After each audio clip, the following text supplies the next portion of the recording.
Hello everyone, my name is Andrew Folkler, and I would like to thank you for watching this second segment of my videos regarding parental alienation. For those who do not know, my youngest brother Jacob is a current victim of parental alienation, and these videos are to clarify any doubts and/or questions you may have regarding my campaign for Jacob. In this video, I'll do a quick recap on my last video and then move on to explain in depth the effects of parental alienation on the child. I will also use my own personal experiences to show what goes on in the mind of the child when put under such abuse and how I personally coped with parental alienation. I will also explain why the child goes through so much to alienate the non-custodial parent. Of course, though, these are my personal experiences, and I cannot guarantee that other children affected by parental alienation experience the same reactions and thoughts in their parents' divorce. Every divorce is different, every child is different, and so every child will react differently. I do hope I can give you an idea of what can happen to a child subjected to this form of abuse.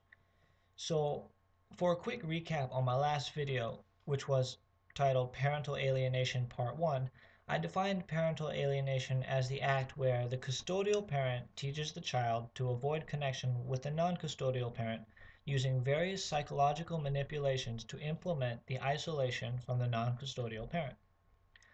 The various psychological manipulations I described were complete isolation, exploiting the fear of abandonment, harassment of the child and the alienated parent, and rewards for compliance.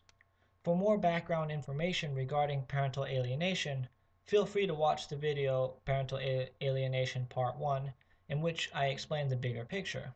But for more information regarding the psychological manipulations used in parental alienation, this video and the next three will hopefully shed some light. So, in my last video, I stated complete isolation as one of the first means alienating parents enforce parental alienation. This was the first thing Gloria did with my brother William and I. She made it clear to my father that we were to cut off our mother and she would replace the mother figure. Gloria stressed that it was in our best interest and that co-parenting would result in more pain for the children. Since Gloria was specialized in the educational field, my father reluctantly acceded. Gloria then proceeded to cut William and me off from our mother. Phone calls were not answered. Letters and packages were sent back. Christmas presents were sent back. And though the divorce papers stated William and I were to spend every other weekend and 2 weeks in the summer with our biological mother, even that never took place. We were constantly told by Gloria she was going to raise us to be better than our mother. Gloria blamed the divorce on my mother and she told us that our mother didn't love us. However, with at the end of these conversations, Gloria would always finish with a line saying something like, "Mama will take care of you," or "Mama is here," something like that, where she is trying to take over the mother role. And what this means is Gloria slowly wiggled herself in the mother position of our biological mother was supposed to be in, and the cuckoo like the cuckoo bird in another bird's nest, she pushed everything out. She constantly degraded my mother in front of us, and what that resulted in was a constant feeling of, I am the son of a terrible person, and therefore I'm born a terrible person. However, if I allow Gloria to fix me, then I can redeem myself. And with that mindset, William and I became desperate to please her. And the sad thing is, neither one of us really understood what was happening. Consciously, we were thinking that our new mother was better than the old one. But if you break it down, the subliminal message was, I am the child of an evil person and I need Gloria's healing to become someone of worth. And so, to further cut us off from our mother, Gloria would say something like, "You are just like your mother," whenever we got in trouble. And the most common labels Gloria called our mother were liar, cheat, thief, disrespectful. And what this did was strengthen the idea that we needed her salvation.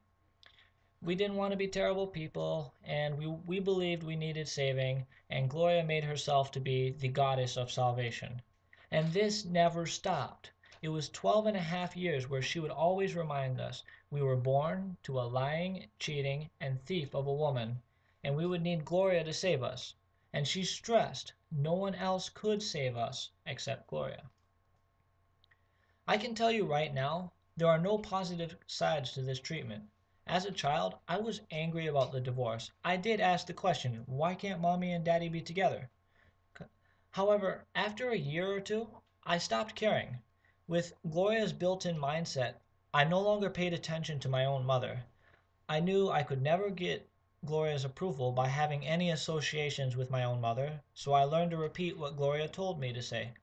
I am sorry. I don't want to talk to you, Faye. Please stop calling me. I already have a mother. I mean, this was the kind of robotic and mechanical persona I developed to deal with my own mother. I even stopped calling her mom and only called her by her first name. So before I was even 7 years old, I was taught to disown my own mother. My brother William followed suit after me, and he is 2 years younger than me. Just sit back and think about that for a second. This is how I believe we pass so much time without our mother. It is not the constant hatred built inside of us that fueled the alienation. It was the indifference. After 2 years, I forgot my mother's personality. After 4 years, I could not even picture what she looked like. To most people, I would tell them Gloria was my mother, and she saved me from my biological mother. I repeated this so often that it became the only truth I had. In my mind, it felt like the alienation was my idea, and that my mother deserved it. And I can tell you right now, such thoughts are not born in a child's mind. The last thing I will mention regarding isolation is social media. In 2009, I asked Gloria if I could make a Facebook account. Nothing out of the ordinary. I was 13 at the time. We were living in Singapore, and I wanted a way to talk to my friends in Michigan. However, Gloria became incredibly angry. It was one of those circumstances where I was truly left baffled. Gloria made the argument that I was not old enough to have a Facebook account. Okay. She made comparisons saying her eldest daughter was in her 20s when she made her Facebook account, and her eldest son was also in his 20s when he made his Facebook account. Bear in mind, Facebook was founded in 2004. And that was the foundation of her argument. I was not over 20 years old, so I can't make a Facebook account. Okay. Well, either way, I waited a few months before I made one anyway. About a year later, William made his Facebook account. By then, our biological mother found out we she found out that we had a Facebook account, and she tried to reach out to us. Now, though William did not reply to her messages, somehow Gloria found out that our mother sent William messages, and she burst out in anger and began scolding him, telling him he was as worthless as his mother. Gloria scolded him for being ungrateful and that he was taking advantage of her. She then proceeded to scold me, as she felt that we were both secretly communicating with our mother. She called us cunning bastards. She told me it was my fault that this was happening, and if I didn't make a Facebook account, then William would not have, and thus this situation would have never happened. Of course, throughout her scolding, she called our mother many, many different insults and vulgar names to accentuate her point.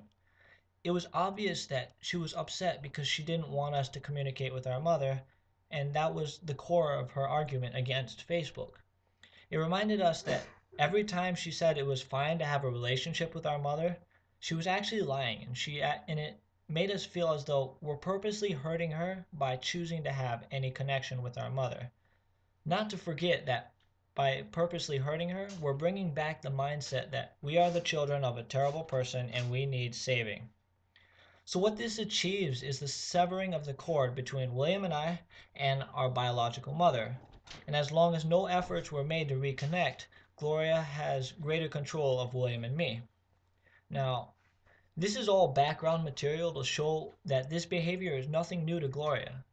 Everything stated earlier is history, but what this video log and what my webpage stand for is very much in the present. Gloria is subjecting my youngest brother Jacob to the exact same kind of child abuse.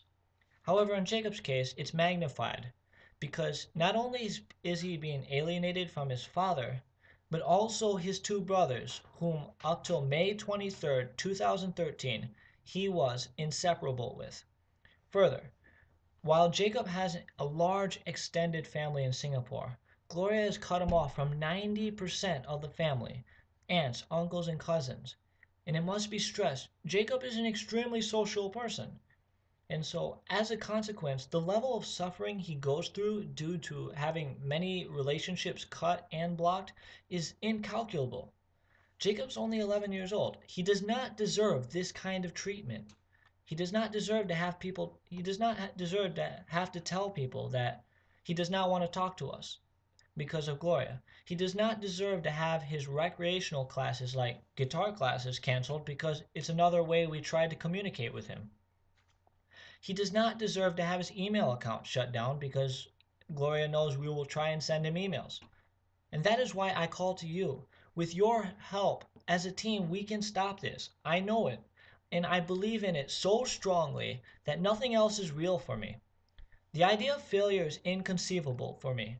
And so we as a team can put a stop to Jacob's abuse and we can bring him home. Now, I would like to thank you for watching this video.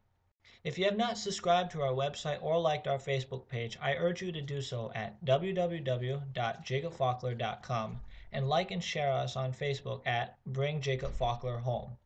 We also have a Twitter page. Username is @TheFolklerTeam. Please help us spread the word and share our videos and articles. Once again, thank you so much. And with your help, we can bring Jacob home.